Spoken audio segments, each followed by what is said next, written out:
Hello बच्चों, स्वागत है आपका हमारे YouTube channel PSC by DC sir पर। दोस्तों, बहुत दिनों बाद आपसे मुलाकात हो रही है। आज मैं आपको जो हमारे अदर एग्ज़ाम होते हैं जो MPPSC द्वारा आयोजित होते हैं, जैसे assistant professor, scientific officer, ARO, account officer और सभी MPPSC के जितने भी एग्ज़ाम हैं उसके पार्ट ए के सिलेबस के बारे में हम बात करेंगे और मैं आपको कैसे उसे पढ़ाने वाला हूं जिससे आपका जो असिस्टेंट प्रोफेसर का एग्ज़ाम होने वाला है जुलाई में, उससे पहले आपका ये पूरा सिलेबस कंप्लीट हो जाए।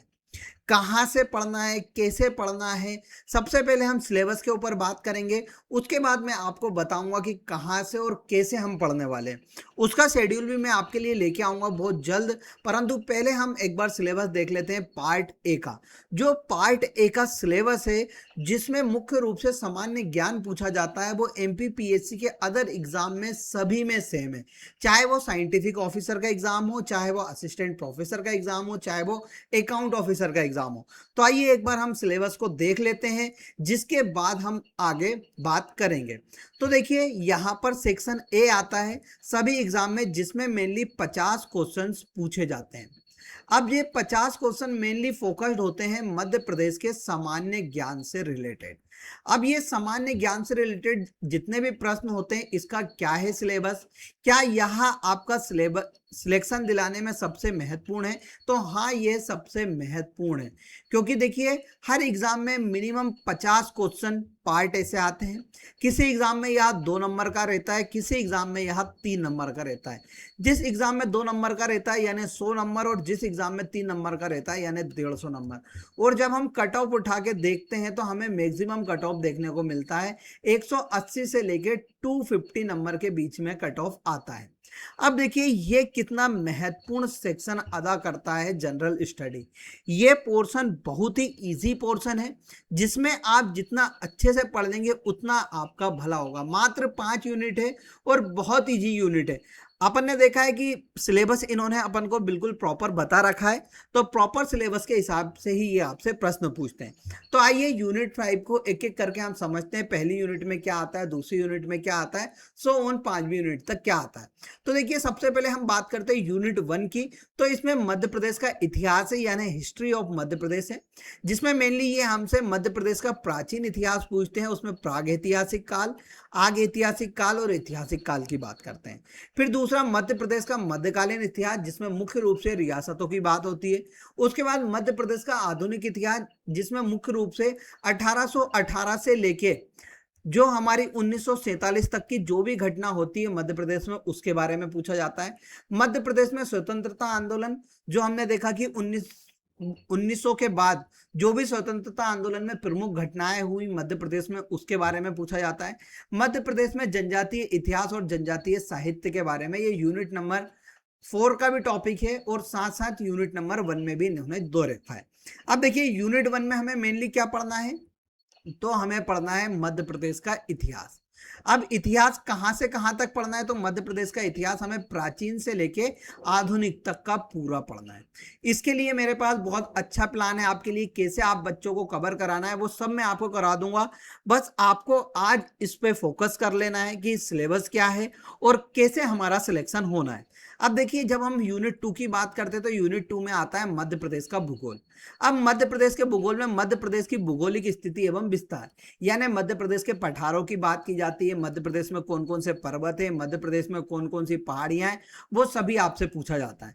फिर मध्य प्रदेश की प्रमुख नदियां, तो आप सभी को पता है, जैसे नर्मदा नदी तंत्र, गंगा नदी तंत्र, गोदावरी नदी तंत्र, महानदी नदी तंत्र, ताप्ती नदी तंत्र।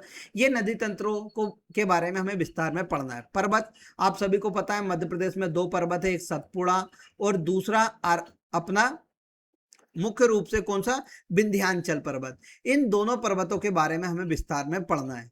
फिर देखिए, मध्य प्रदेश की जलवायु के बारे में पढ़ेंगे, जिसमें मौसम, मिट्टियां, तापमान, वर्षा, वनों के प्रकार, वनोपज। अब इसमें हम मध्य प्रदेश की वन रिपोर्ट से अधिकतर प्रश्न आते हैं, वो आपको कवर कराएंगे। मध्य प्रदेश की कृषि, जिसमें प्रमुख फसलें कौन कौन सी है, कहाँ पर कौन सी फसल बोई जाती है।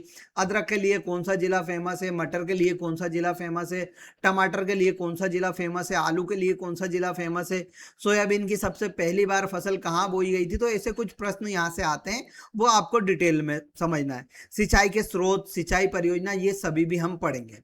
ताप विद्युत परियोजनाएं, गैर पारंपरिक ऊर्जा स्रोत, प्रमुख खनिज, जनसंख्या से प्रश्न आते हैं, जनसंख्या का आकार, वृद्धि, साक्षरता, यातायात, खाद्य प्रसंस्करण उद्योग। ये हमारा यूनिट 2 का सिलेबस है। अब ये हमने यूट्यूब पे आपको फ्री ऑफ कॉस्ट पढ़ा रखा है, और मैं कोशिश कर रहा हूँ कि इसके लिए आपके लिए मैं एक क्लास लेके आऊँगा, जिसमें मैं एक ही क्लास में ये पूरे टॉपिक कवर करा दूंगा। तो मेरे पास पूरे प्लान है, पर सबसे पहले हमें सिलेबस याद होना चाहिए, इसलिए मैं सिलेबस लेके आया हूँ। अब यूनिट 3 में मध्य प्रदेश की राजनीति और अर्थव्यवस्था आती है। पार्ट ए में इसमें राजनीति आती है, और पार्ट बी में इसमें क्या आती है, अर्थव्यवस्था आती है। अब देखिए, पार्ट ए में राज्यपाल, मुख्यमंत्री, मंत्रिमंडल, विधानसभा और उच्च न्यायालय और लोकायुक्त, ये सभी आते हैं, और हमारे यूट्यूब चैनल पे इसकी क्लासेस आपको फ्री ऑफ कॉस्ट मिलेंगी। आप जाएंगे हमारे मेनली एमपीपीएससी के सिलेबस में, तो वहां पर मैंने आपको फ्री में पढ़ा रखा है, और मैं कोशिश करूंगा कि इसकी भी एक क्लास पूरी बना दूं। फिर देखिए, राज्य सचिवालय, मुख्य सचिव, संभाग आयुक्त, पुलिस कमिश्नर, यहाँ से प्रश्न आते हैं। जिला प्रशासन, नगरीय प्रशासन, स्थानीय प्रशासन, पंचायती राज संस्थान से प्रश्न आते हैं। फिर देखिए, राज्य चुनाव आयोग, राज्य सूचना आयोग, अनुसूचित जनजाति आयोग, जाति आयोग, राज्य पिछड़ा वर्ग आयोग, राज्य महिला आयोग, यानी मध्य प्रदेश के प्रमुख आयोग से प्रश्न आते हैं, ये भी सिलेबस में। फिर देखिए, अनुसूचित जनजाति अत्याचार निरोधक अधिनियम 1989, पंचायत अनुसूचित क्षेत्रों एवं विस्तार पेशा अधिनियम 1996, पर्यावरण संरक्षण अधिनियम 1986 क्या कहता है, गोवंश वध प्रतिषेध अधिनियम 2004 क्या कहता है, ये सभी हमारे YouTube चैनल पे आपको मिल जाएंगे। आप जाएंगे ना तो आपको फ्री में मिलेंगे, पर मैं कोशिश करूंगा कि आपको वापस से पढ़ा दूं। फिर देखिए, यहाँ पर हम जाते हैं भाग बा में, तो अर्थव्यवस्था आती है, जिसमें अर्थव्यवस्था का अवलोकन, कृषि एवं ग्रामीण विकास की स्थिति, यानी ये पूरी अर्थव्यवस्था आपकी किस पे डिपेंडेंट है, तो आर्थिक सर्वेक्षण पे डिपेंडेंट होती है। ये आर्थिक सर्वेक्षण में आपको बहुत अच्छे से पढ़ाऊंगा आपके असिस्टेंट प्रोफेसर के लिए, जिससे आपका पूरा पेपर आपको बन जाए। औद्योगिक एवं आधारभूत ढांचे एवं संरचना का विकास, शिक्षा, स्वास्थ्य एवं कौशल के विकास की स्थिति, सतत विकास लक्ष्य क्या है, व्यवसायिक सुगमता एवं बहुआयामी गरीबी सूचकांक में मध्य प्रदेश की स्थिति क्या है, ये सभी आपको पढ़ा रखा है, और साथ में मैं पढ़ाऊंगा। फिर देखिए, हम जाते हैं यूनिट 4 में, तो इसमें मध्य प्रदेश की जनजाति से संबंधित आपसे पूछा जाएगा। मध्य प्रदेश की जनजातियों का भौगोलिक विस्तार क्या है, उनके संवैधानिक प्रावधान क्या है, प्रमुख जनजातियां कौन सी है, अति पिछड़ी जनजातियां कौन सी है, जनजाति के कल्याण के लिए कौन कौन सी योजना मध्य प्रदेश सरकार ने चलाई है। फिर देखिए, जनजाति की संस्कृति कौन कौन सी है, विशिष्ट कलाएं कौन सी है, उत्सव कौन से है, भाषा कौन सी है, बोली कौन सी है, साहित्य कौन से। मध्य प्रदेश की जनजातीय एवं स्वतंत्रता आंदोलन में योगदान, राज्य के प्रमुख जनजातीय व्यक्तित्व, मध्य प्रदेश से जनजाति संबंधित प्रमुख संस्थान, संग्रहालय, प्रकाशन, मध्य प्रदेश में लोक संस्कृति और लोक साहित्य, ये सभी किसके पोर्शन है, तो ये हमारे यूनिट 4 के पोर्शन है। फिर देखिए, यूनिट 5 में हम जाते हैं, तो इसमें अंतरराष्ट्रीय और राष्ट्रीय मध्य प्रदेश से महत्वपूर्ण समसामयिक घटनाएं तथा सूचना एवं संचार प्रौद्योगिकी, मुख्य रूप से ये करंट अफेयर से रिलेटेड है और टेक्नोलॉजी से रिलेटेड यूनिट है। अब करंट अफेयर में ये कहाँ का पूछता है, तो ये मेनली नेशनल करंट अफेयर पूछता है, यानी राष्ट्रीय। इंटरनेशनल करंट अफेयर पूछता है, जैसे अभी G7 समिट हो रही है, उसके बारे में पूछ लेगा आपसे।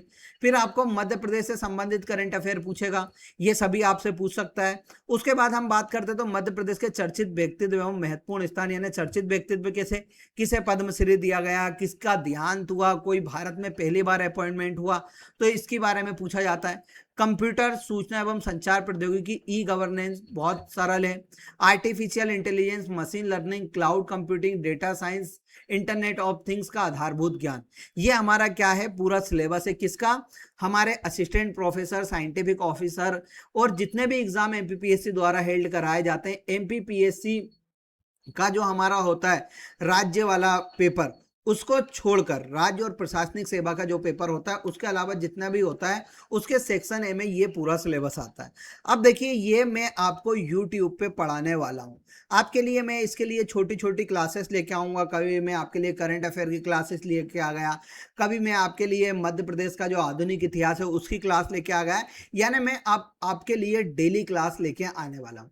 आपको आज कमेंट बॉक्स में बता देना है कौन कौन असिस्टेंट प्रोफेसर की तैयारी कर रहा है, कौन कौन साइंटिफिक ऑफिसर की तैयारी कर रहा है। जिसके ज़्यादा कमेंट होंगे और जैसे कमेंट होंगे, आप चाहेंगे सर इसके लिए हमारे लिए टेस्ट सीरीज लेके आ जाओ, तो मैं आपके लिए टेस्ट सीरीज भी लेके आऊँगा।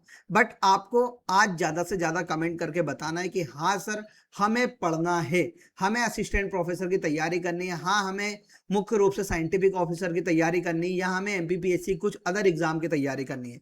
जितने ज़्यादा कमेंट आएंगे उसके हिसाब से आपके लिए मैं क्लासेस लेके आऊँगा।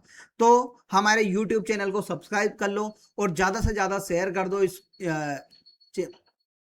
इस लिंक को। जितने ज़्यादा कमेंट होंगे, कभी 50 प्लस इस पर कमेंट आते हैं, तो मैं जितना ज़्यादा आपके लिए फ्री में कर पाऊंगा उतना ज़्यादा करूंगा। ठीक है, तो देखते हैं कितने लोग बाग इसको शेयर करते हैं, कौन कौन कमेंट करते हैं। मिलते हैं बहुत जल्द। Thank you.